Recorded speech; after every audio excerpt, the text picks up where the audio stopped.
Hey everyone, it's Andrew Warner, founder of mixergy.com, home of the ambitious upstart. Imagine you build a business, you invest your time, you invest your money, you invest your investors' money into your business, and when you launch, nobody cares. Happens all the time, right? Want to know how to avoid it? Watch my interview and watch specifically this clip of my interview with Eric Ries. Eric talks about how he came up with an idea which he called InView, for an add-on to Instant Messenger that would allow people who had an Instant Messenger to talk with their friends using avatars in this virtual world environment. And how when he first launched that, nobody cared about it, and listen to how he evolved the product by listening to his customers. You gotta imagine like a teenage, think of like a 17-year-old teenage girl sitting down with us to look at this product. She chooses her avatar and she's like, oh, this is really fun. She's like customizing the avatar, deciding how she's gonna look. She gets into that, she's like, that's really cool. Then we say, all right, it's time to download the instant messaging add-on. And she'd be like, what's that? We're like, well, it's this thing, it interoperates with the instant messaging client. And she's looking at us like, I've never heard of that. My friends have never heard of that. Why do you want me to do that? I mean, it requires a lot of explanation. Instant messaging add-on, it's not a category that exists in her mind. But since she's in the room with us, we could talk her into doing it. So she downloads the product, have her install it on the computer, and then we're like, okay, it's time to check it out. Invite one of your friends to chat. And she's like, no way. We're like, why not? She's like, well, I don't know if this thing is cool yet. You want me to risk inviting one of my friends to a thing I don't think is cool? What are they going to think of me? If it sucks, they're going to think I suck, right? And we're like, no, but it's going to be so fun. Once you finally, get the person in there, it's a social product, and just the look of dubiousness, I mean, you get to see this is a deal breaker. And of course, the first time you have that experience, you can be like, all right, it's just that person. Let him out, send him away. Get me a new one. So then the second customer comes in, same thing. Third customer comes in, same thing. You start to see these patterns. You're like, okay, no matter how stubborn you are, there's obviously something wrong here. And the customers kept saying to us stuff like, well, I want to use it by myself. So I want to try it out first to see if it's really cool before I invite a friend in. We were from the video game industry, so we understood what that meant. That meant single player mode. Right, so we built a single-player mode. So with single-player mode, what that meant was after the customer would come into our office and customize their avatar, which remember, they really liked that part, then they would download, and we would let them decorate their avatar and kind of show them the cool moves they could do and decorate their room, all this stuff by themselves. So we have them do that, and then we say, okay, you did it by yourself, now it's time to invite one of your friends. And you can see what's coming, right? They're like, no way. We're like, why not? They're like, this isn't cool. And you get to the frustration. We're like, well, we told you it wasn't going to be cool. And that was the whole point of, what is a single player? And they just look at us like, listen, old man, you don't understand. What is the deal with this crazy, inviting people before I know it's cool? Like, it's a total deal breaker. And so out of complete desperation, we were like, okay, fine. We'll introduce a simple, we called it Chat Now. It was a matching thing where you could push a button and you would be randomly matched with somebody else from around the world. The only thing you have in common is you both push that button at the same time. And we did that, and all of a sudden, people were like, oh, this is fun.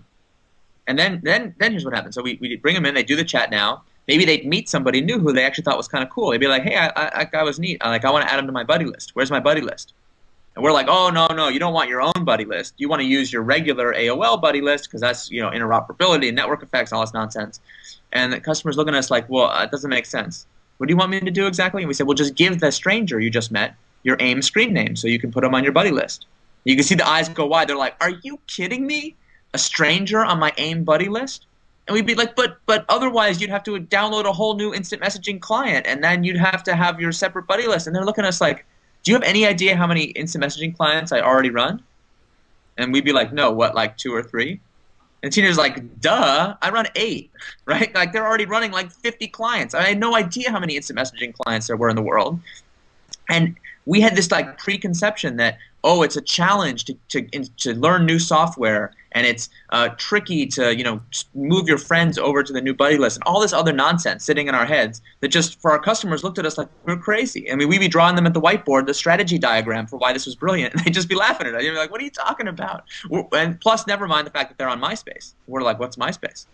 Right? Like we're in a mental model of how people use software and what it was about that was years out of date. And so eventually, painfully, after tons of meetings like that, it started to dawn on us that the IM add-on concept's not working anymore. And you're looking at the guy who wrote the code to do the IM interoperability. I don't know how many tens of thousands of lines of code that was. And I was at the time I was a real advocate for agile software development. So we had done that. I had written that code with unit tests, and I'd really tried hard to keep it well factored and the documentation and kind of all the stuff you're supposed to do for iterative product development. And it was a real revelation to me after my co-founders finally convinced me. I was very slow on the uptake, believe me, that all the energy I'd put into that software, despite all the best practices we had used to build it, was still waste. It was still a wasted time to have built it, and we had to throw all that code away. And it was very painful. I was not a happy camper for some time there. Luckily, my co-founders were able to convince me, against my better judgment, to do it. But it became a real touchstone for me, a real lesson in the power of really getting serious about what constitutes progress in a startup. What is waste and what's adding value? And to me, the biggest source of waste in any startup is building something that nobody wants. All right, and there's a clip. As always, this is a short clip from a much larger interview. This one isn't as short as usual. I made it a little bit longer because the information here is important. Go download the full interview, and you're going to learn so much more. You're going to learn about the value of charging. Charging gives you insight that you can't get unless you charge. Insight into your customers' needs, their wants, and the product that they're looking for you to create for them. You're going to find out how to go into stealth mode properly without shutting out your users' experiences and feedback. You're going to find out about the business that he launched before this and how it didn't succeed and what he learned from that. You're going to find out so much about the concept of lean startup that I know if you download this, your business will be improved by it. All right, go download it. I'm Andrew Warner, and give me your feedback. I'm looking forward to seeing you in the comments.